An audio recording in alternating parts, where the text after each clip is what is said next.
আসসালামু আলাইকুম। চলে এলাম আরেকটি নতুন ব্লগে। এটা হচ্ছে আমার ফ্রি রাইড ব্লগ। আমি যখন বাইক চালাই তখন আশপাশে যা আছে সেগুলো ক্যামেরা বন্দি করি, আর পাশাপাশি আমার মনের যা থাকে আর কি সেগুলো আমি বলার চেষ্টা করি। তো আজকে হচ্ছে মঙ্গলবার, ঈদের 4তম দিন। তা আমি যাচ্ছি হচ্ছে আমার বাসার বাসার পাশেই যে কাঁঠাল গাছটা আছে সেই গাছের কাঁঠাল এবং কোরবানির মাংস নিয়ে আমার ফুপির বাসায়। তো কাঁঠাল নিয়ে একটা কথা বলি, সেটা হচ্ছে আমরা যখন বাড়ি করি তার কয়েক বছর পরে আমার ফুপা হচ্ছে কাঁঠালের বিচি, খুব ভালো এক জাতের কাঁঠাল পেয়েছিল তার বোনের বাসায়।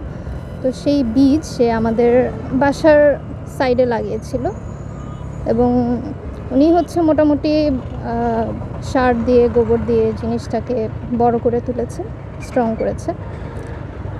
তো অদ্ভুত ব্যাপার হচ্ছে, আসলে অদ্ভুত ব্যাপার না, এটা হচ্ছে নিয়তির খেলা, প্রকৃতির খেলা। উনি গাছটা লাগিয়েছে কিন্তু কখনো এই গাছের কাঁঠাল খেতে পারে নাই কারণ গাছে যখন কাঁঠাল ধরে তার মোটামুটি ওই বছরই, যখনই কাঁঠাল ধরে আর কি, ওই বছরই হুট করে উনি মারা যায়। তো আজকে প্রায় 3 বছর হতে চললো উনি মারা গেছে। তা আমি মূলত এই কাঁঠাল নিয়ে যাচ্ছি ফুপির বাসায়। আর এই তো আজকে হচ্ছে ঈদের 4তম দিন, কিন্তু গাড়ি দেখে আসলে বোঝা যাচ্ছে না, মনে হচ্ছে আজকে রেগুলার কোনো একটা দিন। আর এই ঢাকা শহরে আপনি যত একটা মিনিট, আমি টোলটা দিয়ে নিই।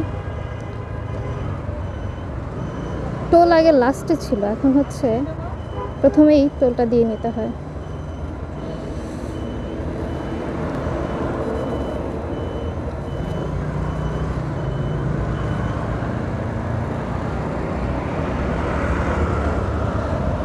ঈদ অনুযায়ী ঢাকা শহর যতটা ফাঁকা ভেবেছিলাম ততটা মনে হচ্ছে না। দেখা যাক আরেকটু ঢাকার ভেতরে ঢুকলে কি হয়। এই মুহূর্তে আমি আসলে ঢাকা চিটাগাং হাইওয়েতেই আছি বলতে গেলে। এটা হচ্ছে মেয়র হানিফ ফ্লাইওভার। দেখা যাক সামনে গেলে কি হয়।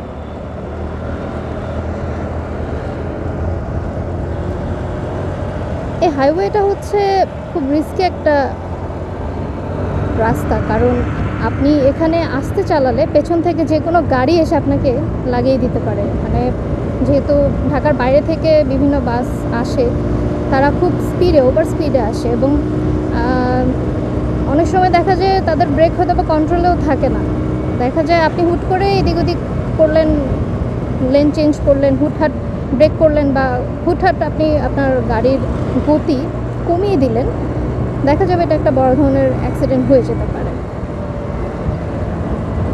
তো হাইওয়েতে চালানোর সময় খুব সতর্কতার সাথে চালানো উচিত এবং যারা খুব ভালো রাইড করেন, মোটামুটি স্পিডে রাইড করেন, তাদেরই আসলে হাইওয়েতে আসা উচিত। আমার এই স্কুটারের বয়স হচ্ছে মোটামুটি 3 বছর। তো প্রথম একটু সমস্যাই হতো। আমি আস্তে চালাতাম, দেখতাম পেছন থেকে মেরে না দিলেও সমানে হর্ন দিয়ে যাচ্ছে যে সরো আমাদের যেতে দাও। তো এখন মোটামুটি চালাতে আমার হাতটা শক্ত হয়েছে। তারপরেও একটা ভয় থাকে, কারণ বাইকের সবচাইতে বড় ভয়টা কি জানেন? হালকা একটা আঘাতও যদি লাগে, হালকা একটা বাড়িও যদি খায়, এটা কিন্তু 2 কিলোমিটার ছিটকে পড়ার সম্ভাবনা প্রবল। কয়েক কিলোমিটার দূরে আপনি ছিটকে পড়তে পারেন, বলা যায় না। আর লেন চেঞ্জ করার সময় কিন্তু ইন্ডিকেটর মাস্ট। এই যে আমি মাত্রই লেন চেঞ্জ করলাম, আমি কিন্তু ডানে ইন্ডিকেটরটা দিয়ে দিয়েছি। তো অনেকে এটা করেন না, অনেকে তো লেন তো দূরের কথা, অনেকে তো মোড় নেন, ইউটার্ন নেন, তখনই ইন্ডিকেটর দেন না, এটা তো লেন। তবে জিনিসটা করা উচিত। দেখেন বাইরের কান্ট্রিতে আসলে এত উন্নত কেন বলতে পারেন? কারণ তারা রুলস মেনে চলে, শৃঙ্খলার সাথে চলে, যেটা আমরা করতে পারি না। আমরা যদি রাস্তায় জ্যাম দেখি উল্টা পথে চলে যাওয়ার চেষ্টা করি, এতে করে কি হয়, উল্টা পথে যে গাড়িগুলো আছে তাদেরও বিপদে পড়তে হয়, সেদিকেও আসলে একটা জ্যাম লেগে যায়। দেখা যায় এভাবেই পুরো ঢাকা শহর আসলে অচল হয়ে যায়। তো শৃঙ্খলে থাকতে হবে। দেখেন সামনে যে বাসটা যাচ্ছে সে কিন্তু খুব ধীরে যাচ্ছে। আমি বলেছিলাম আগে যে হাইওয়েতে স্পিডে যেতে হবে, নাহলে পেছনে অসুবিধা তো হবেই, পাশাপাশি পেছনে যদি কোনো স্পিডের গাড়ি থাকে তারা লাগিয়ে দিতে পারে। তো বাসের ক্ষেত্রে আসলে এই রিস্কটা কম। এই রিস্কটা হচ্ছে সবচেয়ে বেশি বাইকারদের ক্ষেত্রে, কারণ ছোট গাড়ি যে কোনো সময় যে কোনো ধরনের অ্যাক্সিডেন্ট হতে পারে। কিন্তু বাসে একটা ধাক্কা লাগুক, জোরে ধাক্কা লাগুক, কিছু হয় না তেমন, মানে মানুষের কিছু হয় না, বডির একটা ক্ষতি হয়, সেটা তো আলাদা ব্যাপার।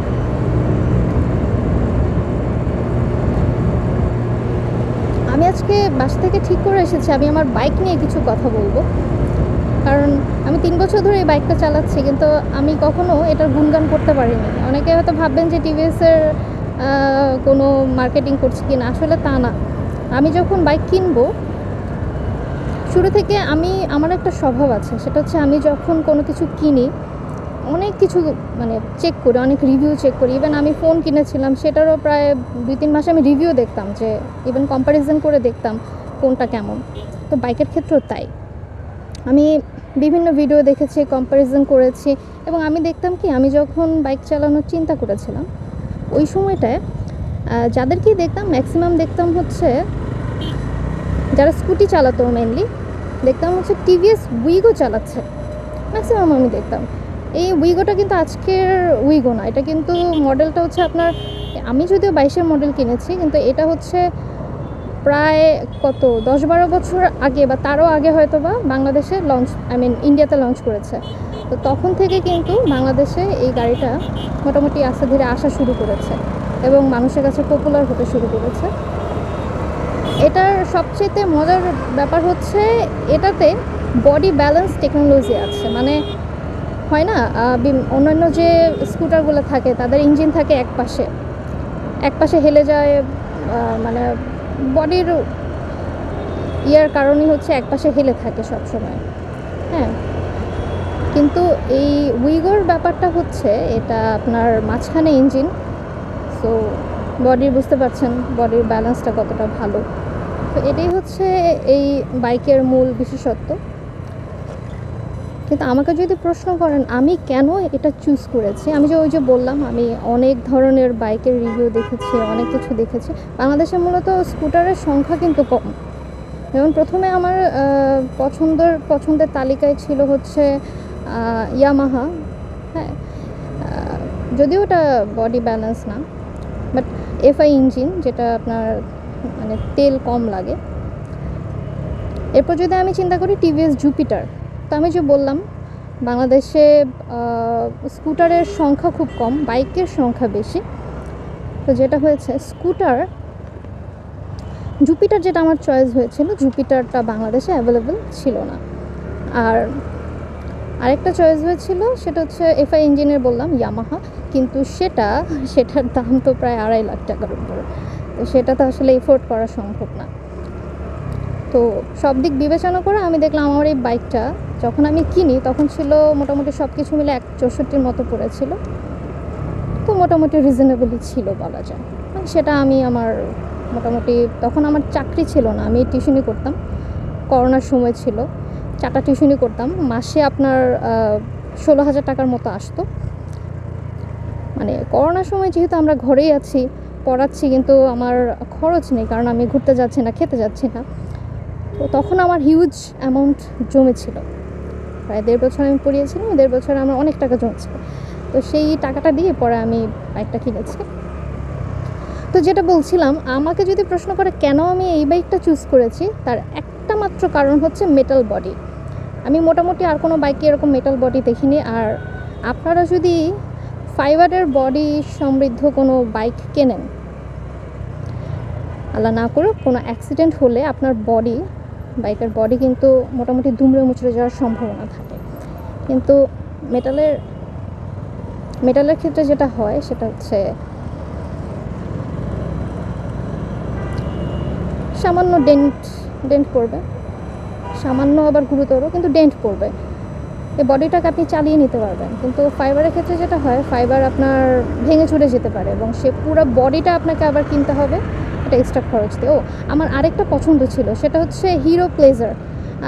ওটাও পছন্দ করার কারণ হচ্ছে ওটা মাইলেজটা অনেক বেশি। আমার এই যে আমি উইগো চালাচ্ছি, এটার মাইলেজ মোটামুটি 45 পাওয়া যায়, কিন্তু হিরোর আমি যতটুকু শুনেছি, রিভিউ দেখেছি, মাইলেজ হচ্ছে আপনার মোটামুটি 50-র মতো, এবং মেয়েদের জন্য পারফেক্ট, কারণ হাইটটা ছোট, দেখতেও খারাপ না, সুন্দর। কিন্তু ওই যে ফাইবার বডি, এটার জন্য আমি আসলে মাইলেজটাকে কম্প্রোমাইজ করে দিয়েছি। তো এই হচ্ছে আসলে আমার বাইকের ইতিহাস।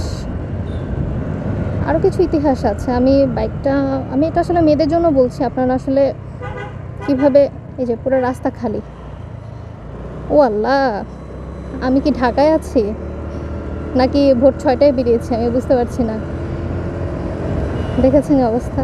আজকে কিন্তু 4তম দিন, অর্থাৎ বাংলাদেশে, আমি ঢাকায় ম্যাক্সিমাম মানুষই বাইরের, মানে কেউ হচ্ছে পার্মানেন্টলি ঢাকার না, চিন্তা করা যায়। অবশ্য আমি নিজেও ঢাকার না, কিন্তু আমি ঢাকায় পার্মানেন্ট, কারণ আমার ফ্যামিলি, আত্মীয় স্বজন বা আমার নিজের বাসা সব কিছু হচ্ছে ঢাকায়। এই যে সামনে একটা সিএনজি চলছে, তার রাস্তা, তার অধিকার আছে, কিন্তু আমার না সামনে কেউ চালালে একদম ভাল লাগে না, আমার খুব বিরক্ত লাগে। আমার ইচ্ছে করে ওকে পাশ কাটিয়ে এগিয়ে যেতে,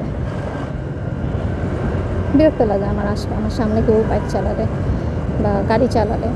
আমার সামনের জায়গাটা থাকবে খালি, যদি এটা সম্ভব না। আসলে ছোটোবেলা থেকে একা একা বড় হয়েছি, তো সবসময় একা থাকতে পছন্দ করি, সবসময় একা থাকতে ভালো লাগে, ইভেন রাস্তায় বাইক চালাতেও।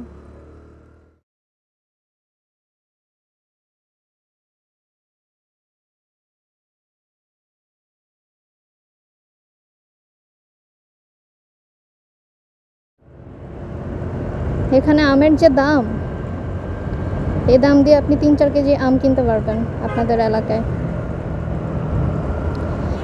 যাই হোক, যেটা বলছিলাম, আমি